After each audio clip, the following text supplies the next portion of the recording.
Hey everyone! Did you know that the most beautiful female ninjas in Japanese history weren't just martial arts masters, but could make enemies fall under their spell with just a single smile? They could enter a room like gentle maidens and leave it as a nightmare, with only the scent of cherry blossoms lingering over a body growing cold in the darkness. These were the Kunoichi, mysterious phantoms wrapped in breathtaking beauty. In today's video, I'm going to reveal earth-shattering secrets about Kunoichi that 99% of people don't know. From supernatural skills to dangerous missions that only women could accomplish. Trust me, after this video, you'll understand why they were both respected and feared. First, we need to understand clearly what Kunoichi are. The word Kunoichi is formed from three basic strokes of the Chinese character meaning woman. Pretty clever, right? Even naming was part of the concealment tactic. When writing secret letters, ninjas could separate these three strokes to avoid detection. Kunoichi were female ninjas, shadow warriors trained from childhood with special skills that male ninjas didn't possess. Many documents show that some girls were selected from as young as 7 to 8 years old, brought into ninja clans for training, from martial arts, assassination, to the art of conversation and crying at the right moment. They were usually selected from orphan girls, widows, or those abandoned by society. Why? Because these people had no family to worry about, no past to remember, and most importantly, they had powerful motivation to survive. They operated from the 15th to 17th centuries during Japan's turbulent Sengoku period. In that very context, Kunoichi became the most terrifying secret weapon, because they could go places where armies couldn't attack. What's special is that Kunoichi didn't rely solely on strength like male ninjas. They weren't allowed to strike wherever they touched. Their greatest weapon wasn't the sword, but other people's emotions.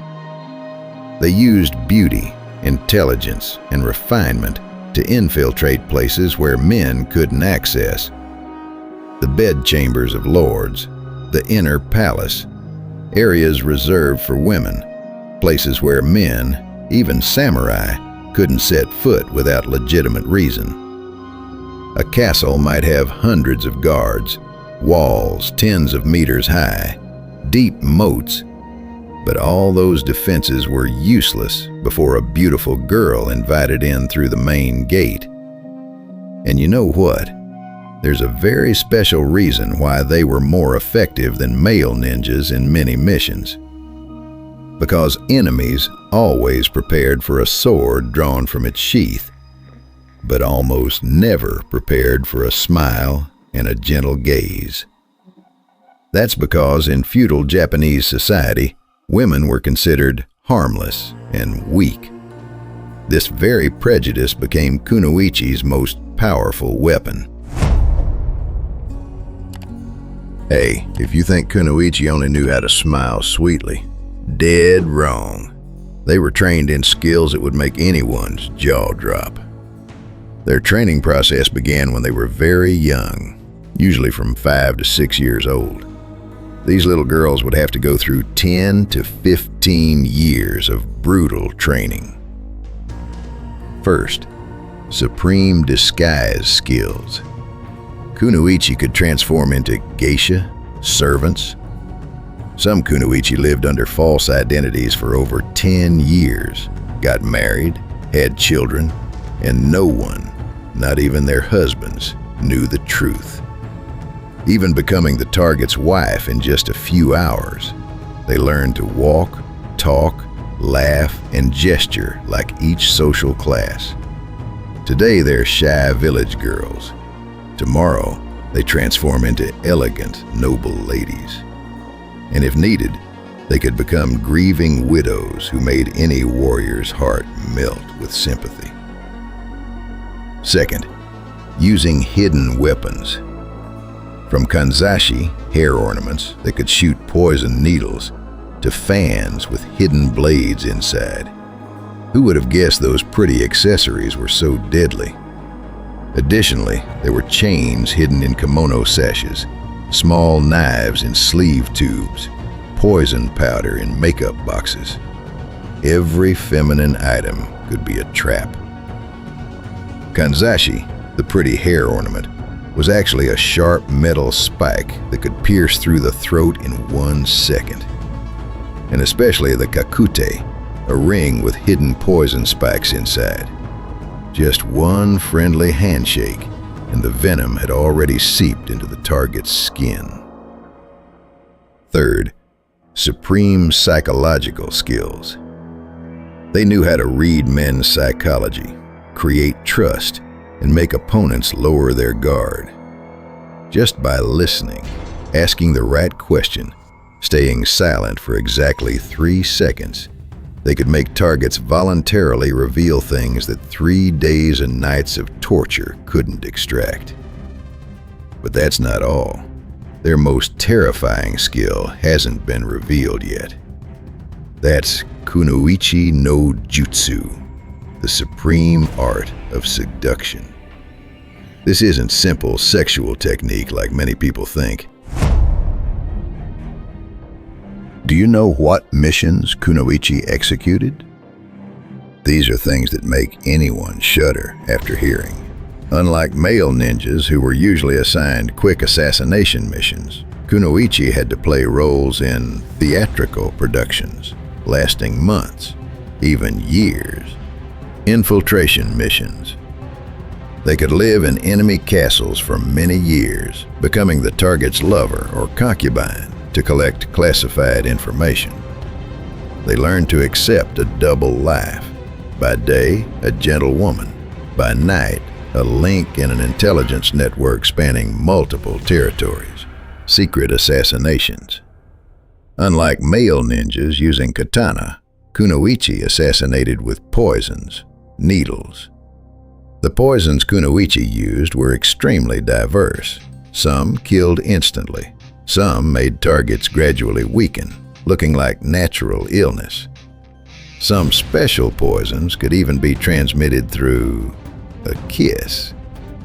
Kunoichi would take the antidote first, then kiss the target, and the venom would be transmitted through saliva, or even during intimate moments with the target.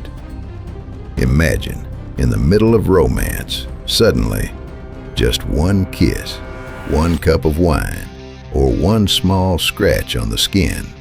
A few hours later, death came so naturally, people thought it was sudden illness. But the most terrifying part wasn't the death, but that targets died still smiling, still believing they were being held by their loved one. Intelligence, espionage. With excellent communication skills, they could obtain secrets that even torture couldn't extract. Idle chat in the bathhouse, whispers in the bedroom, seemingly harmless conversations over tea, all could become strategic information. In bed, men often revealed things they would never disclose in a torture chamber. That's when Kunoichi collected the most valuable information.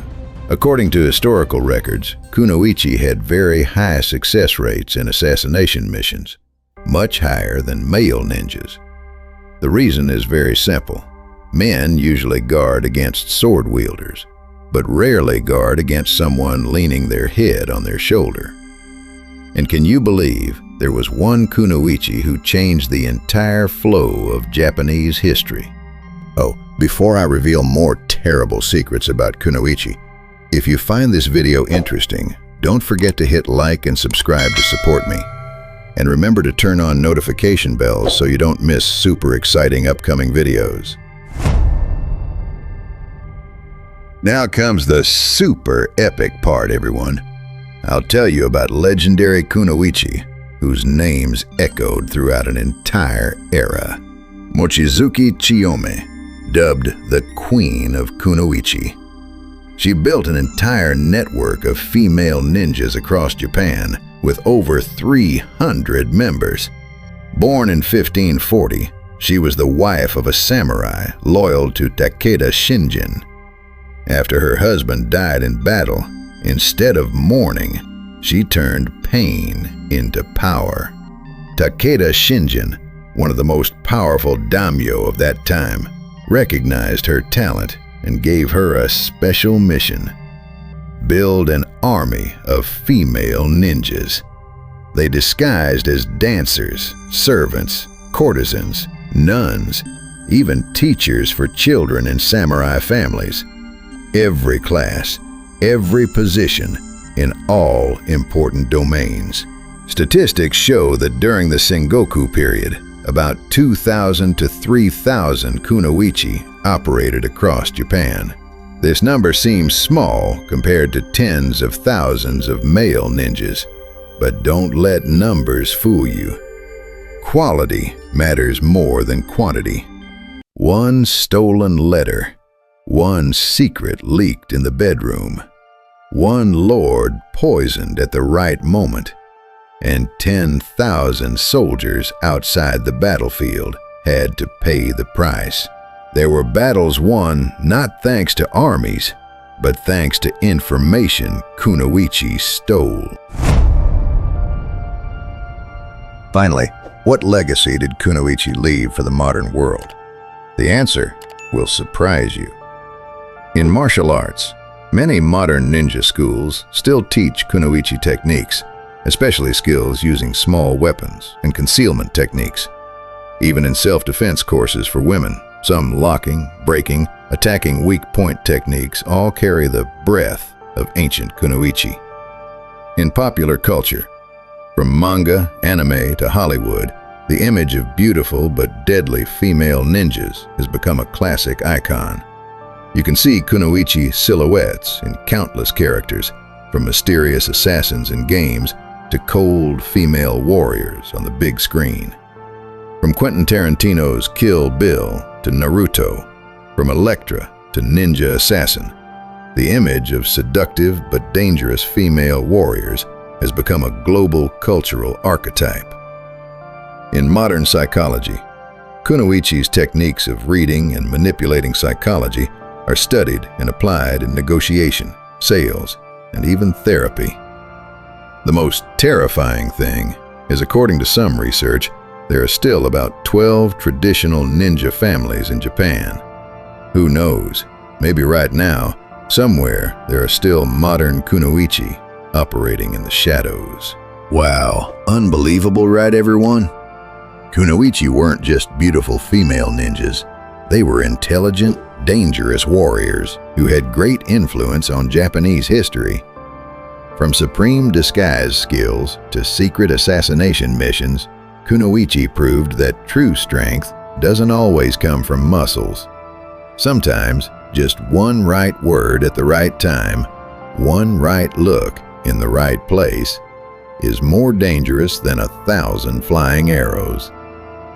Now I want to ask you, what do you think is most impressive about Kunoichi? Combat skills or supreme intelligence?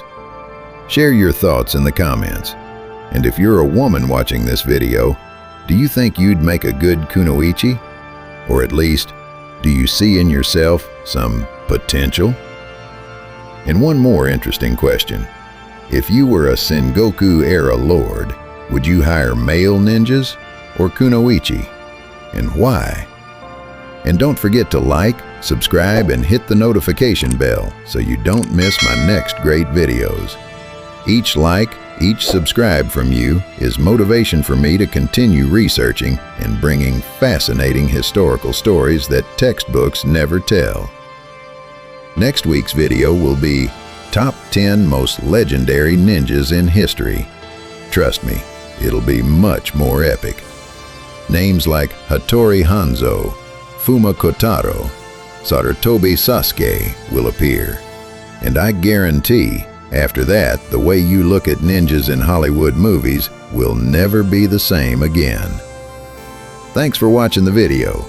See you in the next video, where secrets of the shadows will continue to be revealed.